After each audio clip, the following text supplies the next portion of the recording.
Welcome back to the Bazaar. I'm Inko, and today I wanted to make a proper guide on the new Dooltron set for Dooley, the bugs, the archetype that surround it, both Dooltron and Power Drill, Beetle Lockout, all of it.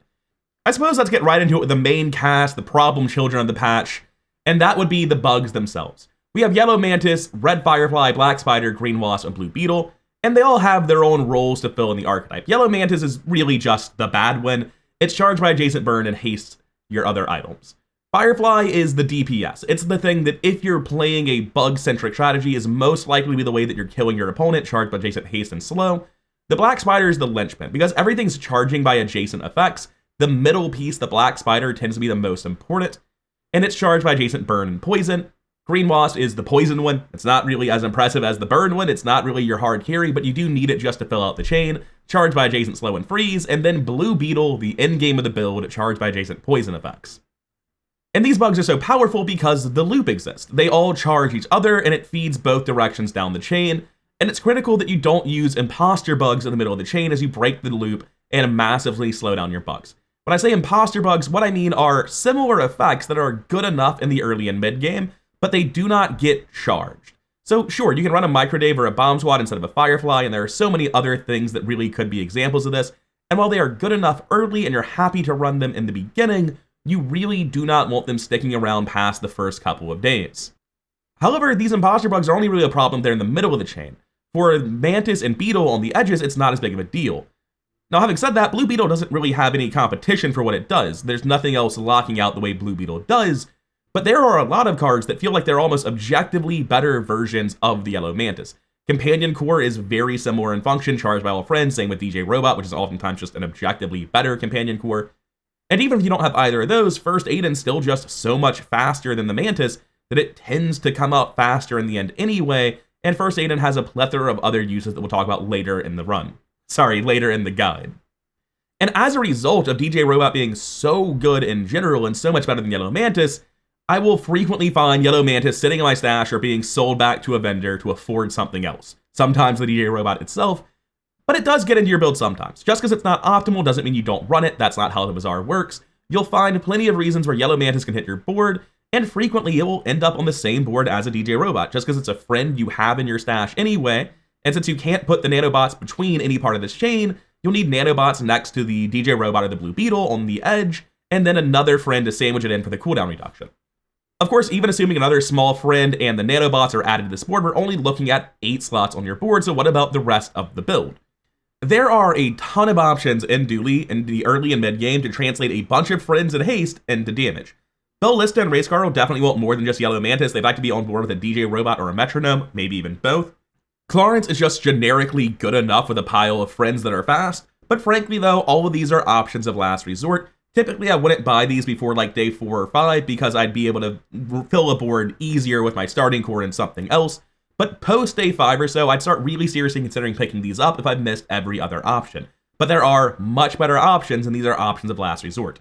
The king of options in the early and mid game is the Power Drill. Bugs are a very fast, looping form of status ailment. That is exactly what Power Drill wants. Depending on the enchants and skills offered, this isn't just good in the early and mid game. Just like you could take Power Drill to 10 wins in the past, you can still do it now. If you get good skills and good enchants, you can easily go the distance with Power Drill builds that happen to use the bugs, and Power Drill in general is a safer game plan now than it used to be, because now, if you get into the late game, you never found a fiber optics to use with your Power Drill, you enchanted your drill and it got deadly or some other non-ailment effect that's not very effective. It is much easier to pivot out of that failing Power Drill build with stuff like Dooltron than it used to be. And to dwell a little bit longer on Power Drill, you actually have an embarrassment of riches when it comes to haste. If you run, like the 7 friends with DJ Robot and the bugs and then mini-bots, and the Power Drill, it's not immediately clear that Metronome's even that good because of the internal cooldown on haste charging. There's not going to be nearly as much effect from a Metronome as you would normally expect if you're running a DJ Robot. It can still be very good, and if you're playing a drill build and you've already enchanted your drill, the Metronome is usually the next best enchant target. So it still has merits, but it's not the pressing concern that it used to be. So while you should be on the lookout for a Metronome, if you've already got a DJ Robot in your Power Drill build, you are not as desperate to find Metronome as you might have been in previous metas.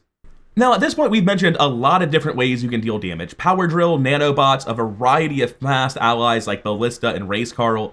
And as a result, Bjorn actually becomes a completely busted skill vendor in this build. It's usually not a great skill vendor because it has so many different status ailments trigger freeze effects that you're not going to hit most of them on any given build. But the bugs can activate every single freeze and max skill. In addition, skills like Shatter and Reaching the Summit are usually pretty terrible, but Blue Beetle is the single best enabler in the game for skills like that. A Diamond Blue Beetle gets your entire board to 100% crit chance in just 4 activations with Reaching the Summit.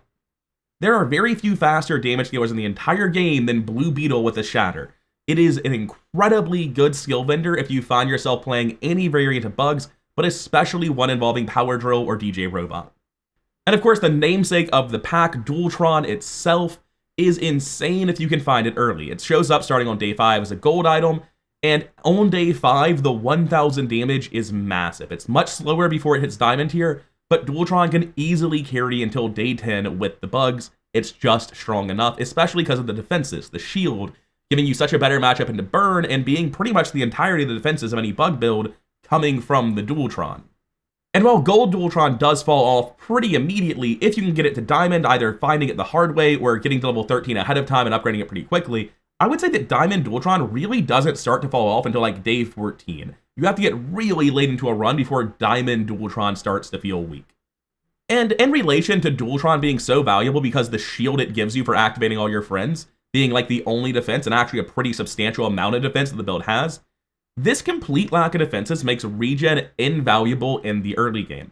The bug's only defense is disruption loops, and unless you're like super late game Blue Beetle lockout build, it's not locking your opponent out completely. They're still going to do their stuff, they're still going to hit you some amount, and you have no defenses. Their direct synergy, stuff like Power Drill and DJ Robot, offer no defenses. And this makes Regen invaluable early. The same lack of defenses that makes Dooltron strong means you really desperately need Regen to be safe in your early fights. It's going to translate to a lot of additional health, a much higher chance of winning against any sort of burst build. It's been my experience that unless I got a massively buffed up Aiden or a lot of starting Regen at least 5, I have not been able to beat Scout Trooper with these sorts of builds because it has so much offense and I'll just die before I can kill them. If you don't take early Regen on these sorts of builds, I tend to find that you end up in a situation where you're flipping a coin to see if you're able to get a 3 experience fight on day 3, and getting at least 5 I view as pretty much necessary. I will take Finn over some of the best stores in the game on day 1 and 2.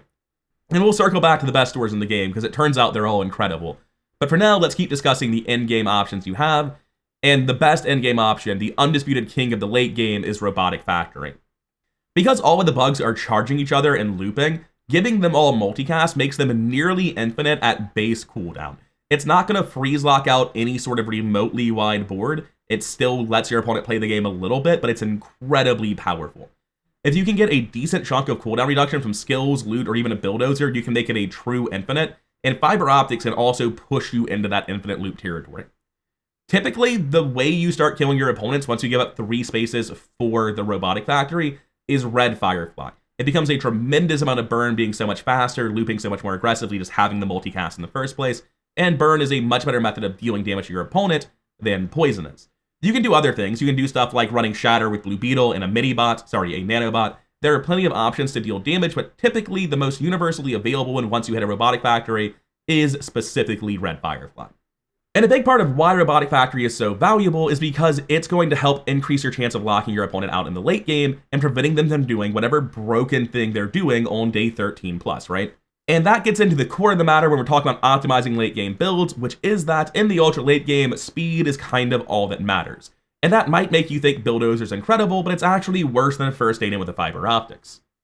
A Diamond Bulldozer has 30% cooldown reduction for your friends, that brings your bugs down to 4.2 seconds, but a first Aiden is just so fast as a baseline starting at 4 seconds, and then triggering a Fiber Optics, you position your board such that it charges the Blue Beetle, and if that's a Diamond Fiber Optics, then you start at 4 seconds flat. If it's at gold, then it's actually the same startup speed at 4.2 seconds with the Robotic Factory to multicast it after the internal cooldown.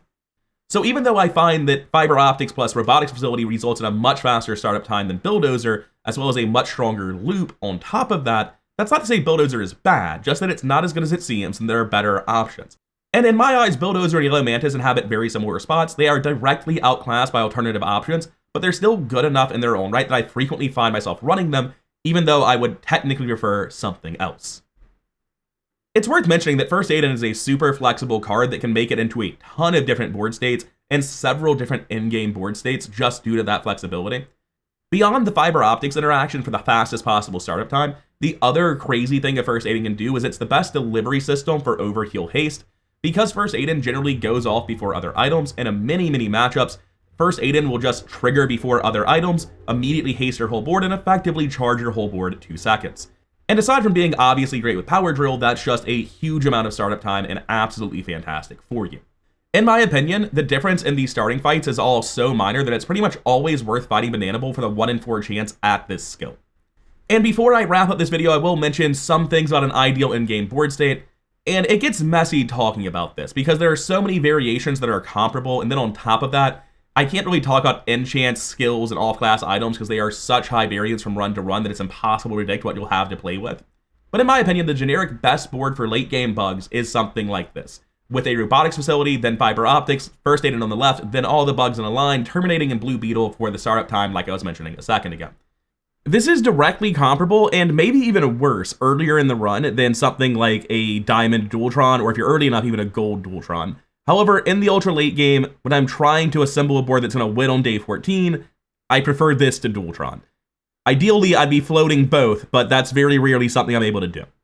There's a lot of different ways you can play this sort of thing. This is generally what I'm aiming to accomplish, but I will very rarely end here. I'm usually ending in some other board state that's pretty close to this. I will also mention that this gets a lot more complicated when you start getting out-of-class options and enchants. By far, the best thing you could possibly do is to replace this yellow mantis right here with a holster somewhere over on the left to full haste your board at combat start, and then First Aiden still a haste item to trigger the Firefly even though he's much slower. But that's just a tremendous amount of additional startup time with the holsters, by far the best item you can get from Pearl. And also, enchants can make this so much more effective, because if you get a poison enchant on either Fiber Optics or Robotics Factory, you can throw it on the far right to charge the beetle. And if you get any other status ailment, things get a lot more complicated. Typically, if either of these get a heavy enchant, well, not the Fiber Optic, but if you get the heavy enchant on your Robotic Factory, then it'll end up being better than the Black Spider, and Black Spider becomes cuttable, and it gets very awkward figuring out how you would even go about cutting it, because again, you have this very specific lineup of bugs, or in this case, like bug, Robotic Factory, bug. It has to terminate in Blue Beetle, it has to start with First Aiden. There's a lot of complexity in figuring out the exact best way to go about lining up the various enchants and all-class items you can get, but in a general sense, this is the sort of place I'm looking to end the build on. I'm always gravitating towards Blue Beetle Lockout as my ultimate in-game plan. I'm perfectly happy to high roll a drill to 10, perfectly happy to see Dooltron and go hard into Dooltron and assume I won't find Robotic Factory. There are a lot of different ways this build can go, because it all locks together so tightly. There are a ton of different builds you can pivot through over the course of any given bug run. Before we wrap this up, I should mention I really strongly believe that income start is the way to go when playing this sort of Dooley archetype, and it's because shops are universally fantastic. It's part of why the build is so consistent. These images aren't even the full scope of what these people sell. I mean, it is for pull. Those are the only 3 large items we care about. But for middle, there are other great items in the early game like Micro Dave, passable items like Chem Snail, and fantastic economy items like Satcom and Schematics. And I cannot overstate that Schematics is like the second best economy item in the entire game, behind only specifically Ledger from Pig in terms of how much gold it generates. And then from Andy, yeah, he sells all the bugs, but he also sells Fiber Optics, Metronome if you're playing a drill build, Soldering Gun, Thrusters. There are so many different things that Andy can sell beyond just the bugs that are good for your build, and obviously Quixel, Midsworth, and Barcoon are all just some combination of these vendors. But the other vendors are also fantastic. Talk filters down to haste and slow, as well as haste and slow reference items. So he can give you every bug except for Blue Beetle, which, you know, hurts a bit since that's the best bug, but he can also sell power drills and metronomes too. It's a fantastic store. Kina hits everything I've talked about so far, except for specifically Power Drill and Dooltron, and also Bulldozer. So just generally speaking, the shop quality is fantastic. It's not like you're going to be playing Pig and seeing the heal vendor on a weapon build, or vice versa, right?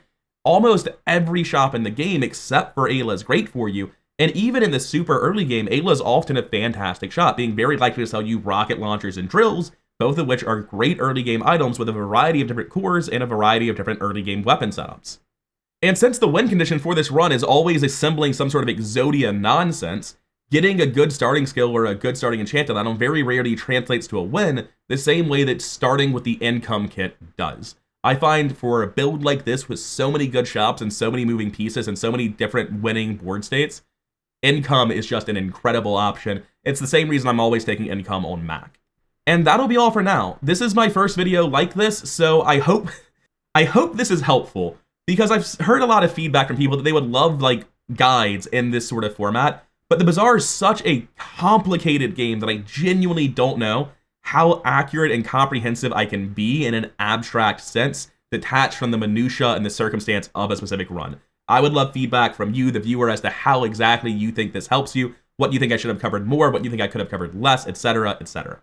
Additionally, unique to this build specifically right now, we didn't get a hotfix on Monday, so we're probably not getting a hotfix on Tuesday. The actual patch will come out on Wednesday, which means this guide will be relevant for at least one day.